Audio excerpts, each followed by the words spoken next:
অসুস্থ আমি হাত জোর করে আপনাদের কাছে অনুরোধ করব যে এরম অমানবিক চাহিদা দয়া করে আপনারা রাখবেন না। একটা অসুস্থ মানুষকে টানতে টানতে নিয়ে যাবে, এটা মনুষ্যত্ব নয়, এটা মানবিকতা নয়। একটু ভেবে দেখবেন, আপনার বাবা মাও হতে পারত। আমরা কিন্তু বয়স্ক, আমার স্বামীও বয়স্ক, আমিও বয়স্ক, আমাদের জায়গায় ছাত্রদের বাবা মাও হতে পারত। সেক্ষেত্রেও কি তারা এরকমই করতো? তারা কি সেরকমই সন্তান যারা তাদের বাবা মাকে খাট থেকে টেনে অসুস্থ মানুষকে টানতে টানতে কোথাও তাদের দাবি পূরণের জন্য নিয়ে যায়? সেইখানে নিজের বাড়ির লোককে বসিয়ে একটু ভাববো, তাহলে আশা করা যায় আপনাদের ভিতরে একটু সহমর্মিতা, একটু সহানুভূতি জাগবে। প্রথমে যেরকম 170-65-তে ঘোরাফেরা করছিল সেটা খানিকটা নেমেছে, কিন্তু এখনও সেটাকে স্বাভাবিক বলার পরিস্থিতি কিন্তু আসেনি। এই জন্যই বারবার সবাইকে অনুরোধ করেছি যে যতটা পারবেন ওনাকে যেন কোনো উত্তেজনা যেন না হয়। বেশি উত্তেজনা হলে কিন্তু রক্তচাপ বৃদ্ধি হবে। ওনাকে এখন বেড রেস্ট, তার সাথে ওষুধ কিছু পরিবর্তন হয়েছে, কিছু ওষুধ বাড়ানো হয়েছে। রক্তচাপ যদি আমি নিয়ন্ত্রণ করতে চাই তাহলে কিন্তু 10 থেকে 14 দিনের সময় লাগে।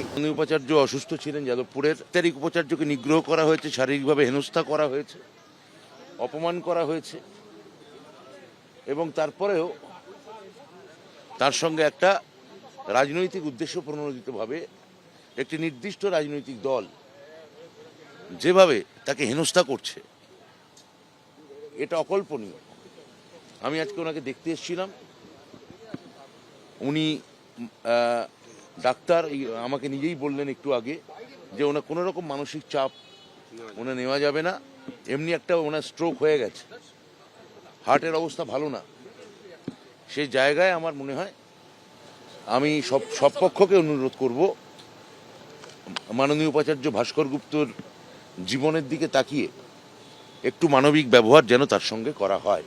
যাদবপুরের উপাচার্যকে দেখতে হাসপাতালে যান শিক্ষামন্ত্রী, আর এরপরে শিক্ষামন্ত্রী মন্তব্য করেন, যদি আইসিইউ এর বেড থেকে উঠে গিয়ে মিটিং করতে হয় তাহলে ভাবুন কি নৈরাজ্য চলছে। প্রথম দিন বাবা মাকে ফোন করা উচিত ছিল, প্রথম দিন পাবলিকলি বলা উচিত ছিল এরকম একটা ঘটনা ঘটেছে, I am sorry for that, আমি দুঃখিত, নৈতিক দায় নিয়ে পদত্যাগ করা উচিত ছিল।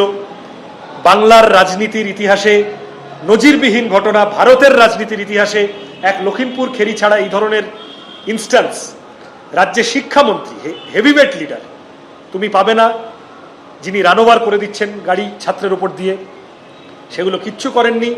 এখন এসে সব ছাত্ররাই আমার কাছে সমান ধরনের সিম্প্যাথি আদায় করার মতো কথাবার্তা বলা আমি খুব মানে বুঝি না। তাও আমি বলবো ব্রাত্যবাবু অন্তত এটুকু বলছেন, তৃণমূলের যারা প্রেসমিট করছে আর এই সব মেরে দেবো কেটে দেবো বলছে, নবীন থেকে প্রবীণ, তারা সমস্ত অসভ্যতার সীমা অতিক্রম করেছে। ব্রাত্যবাবু অন্তত এটুকু বলছেন, এটুকু চক্ষু লজ্জা এখনো ওনার আছে, এটুকু আমি বলবো।